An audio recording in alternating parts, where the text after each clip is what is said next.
Woody Martin, Sierra Club, Louisiana. Maybe this question is directed to David, but to all of you.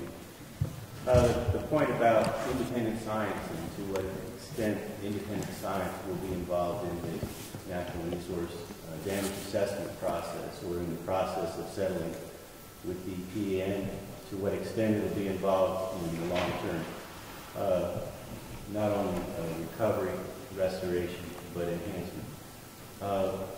Do we have an answer yet, or do we have some answers, or do we have some ideas on how not only the independent science gets funded?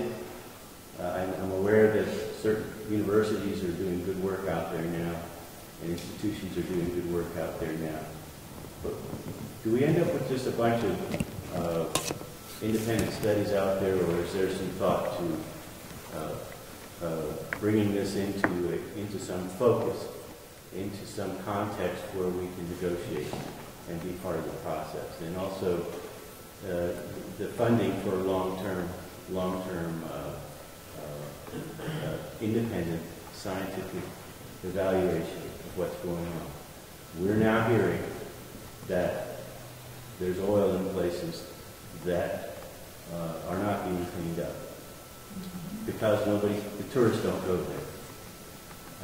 So once we get a handle, or it's going to take time to get a handle on the whole damage, on the degree or the extent of damage, it's going to take some independent scientific review for us to feel comfortable. How do we bring that in? How do we fund it and bring it into focus in the negotiation process? Well, that's a really good question. Let me talk first about, is there a process now, and then about funding. Because I think implicit in your question is the idea that a whole bunch of scientists and researchers aren't going to spend years on this for free, and I think that's right. There are, well, I'm involved in one group that is trying to get our act together on this, and including Sierra Club, but on the lawyer front. There are a bunch of us who got together in New Orleans about a month ago, including Sierra Club, lawyers, Earth Justice, Gulf Restoration Network, and some others, to talk about working on this stuff as a group.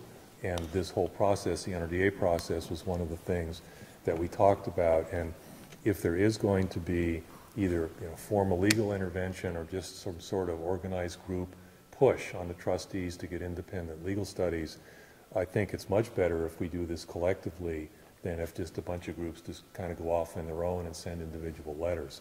So yes, there is a process, and I hope it's going to stay together. In terms of funding, I think that's a much tougher issue. BP said, well, we're going to give out $500 million for funding, and that's been stalled. And my understanding is it's been stalled at the White House, and I'm not sure why. And if I were BP, I would want to keep pretty tight strings on who gets that money. Why would you want to fund someone who's going to sue you?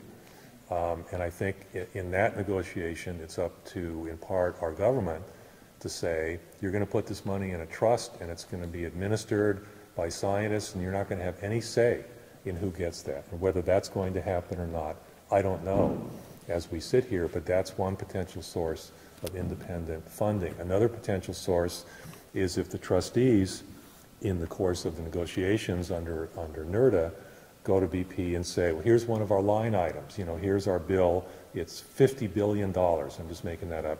And here's a line item. We need, $750 million for independent scientific research. And that's part of the tab. You can pay it or not pay it. And that's another way to get the money.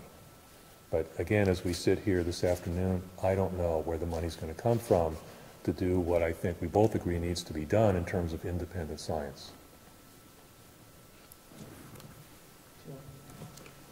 David, Jill Master here to follow up on the financial piece of it. Who does keep track of the money? I know in Louisiana, there's a lot of long-standing interest in different restoration projects, all these different planning processes.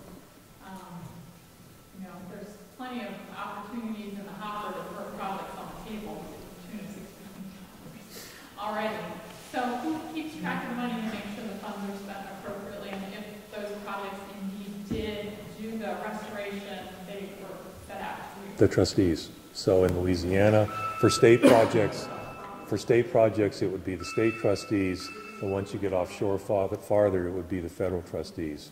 And one hopes that that is all that information is available to the public. Just by definition, there won't be litigation at that point. It would be over, so there won't be any of those privilege issues, and all that information should be available under FOIA, if nothing else. But again, it's up to the trustees who spends it, where it's spent, and when you declare victory. Patty? And who are you? Well, I guess my question is more how true is Louisiana, excuse me. My name's Patty Whitney from Bisco and Thibodeau in Houma, Louisiana. And considering that 80% of the Louisiana wetlands and coastal areas are privately owned by oil companies, how is the NRDA process going to really be destroyed because they won't pay for private property?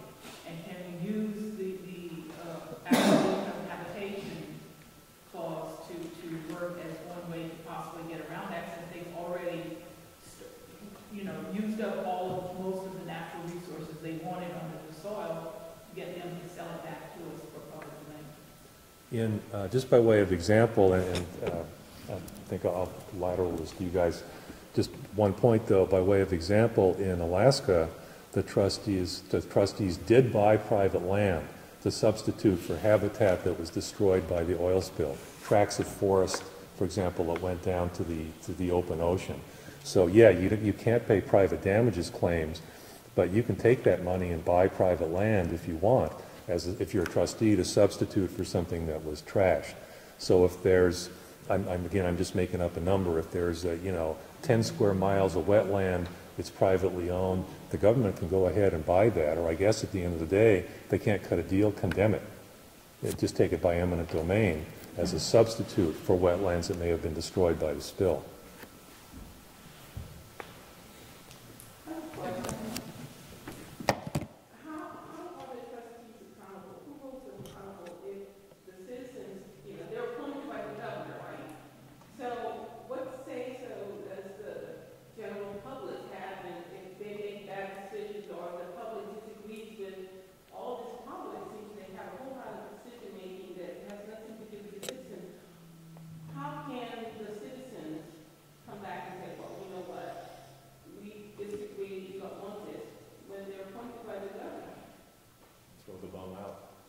And who are you? Can you identify yourself? Good question. I'm sorry. And go to public scoping meetings and be heard and get your fellow neighbors and stakeholders to public meetings. The first restoration planning phase public meeting will be held in Galveston. It's the first of what will be, I'm sure, many town hall meetings. There'll be one in every coastal parish in Louisiana, and so just get people out in force, ask good questions, and put those guys on the spot. And I think that's a really good point, Rosina. And I think you especially kind of have this really powerful story to tell, and that that's a critical piece of all of this is empowering our communities to hold them accountable. I mean, you guys are a non-federally recognized tribe, so if there was any justice, you would actually be a trustee, but for whatever reason, you've been excluded from that. But it's an important story, and I think message point to tell. A lot of this is just going to come down to, of course, I'm a campaigner, so that's the way I view the world. We're going to need to push them very hard in the public sector as much as humanly possible. So all these public meetings are important, but then what are we doing outside the public meeting? I think that relates very much to the kind of next session, which is going to be looking more at the kind of strategy and who's doing what and what should we all be doing together. Oh. No, it's not. When has it been? It's not.